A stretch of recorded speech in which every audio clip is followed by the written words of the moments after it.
Boris Johnson's government has outlined the key reasons why a trade deal between the UK and US will improve food standards amid growing fears of illegal imports of chlorinated chicken.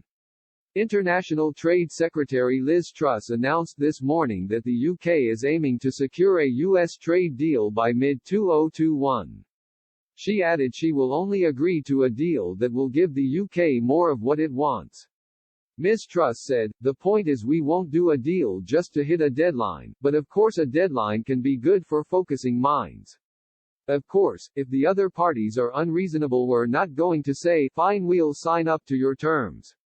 We're only going to do a deal with the US if it improves on the current UK-US trading relationship and gives more of what the UK wants."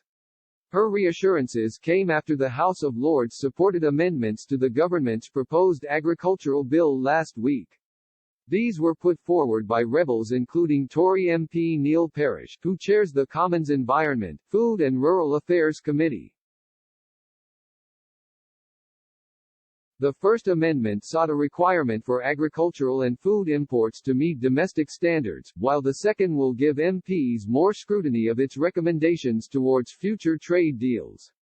But the Department of Trade has insisted the UK will never follow in the footsteps of the US to inject beef with hormones or rinse chicken with chlorine. A government spokeswoman told Express.co.uk, "We will never sign a trade deal that compromises on our high environmental protection, animal welfare and food standards." A UK-US trade deal will provide farmers across the country with a range of new opportunities and markets for their high-quality produce, including for iconic British goods like beef and cheese. She added the UK will have more freedom to secure trade deals in its own terms now and demand more quality now that the country is no longer part of the EU. The spokeswoman said, "We are committed to transparency in our trade policy, having run one of the biggest consultations ever on trade deals with countries, including the US. Having left the EU, we will get to decide how we set and maintain our own laws, standards and regulations. We could not be clearer on this point."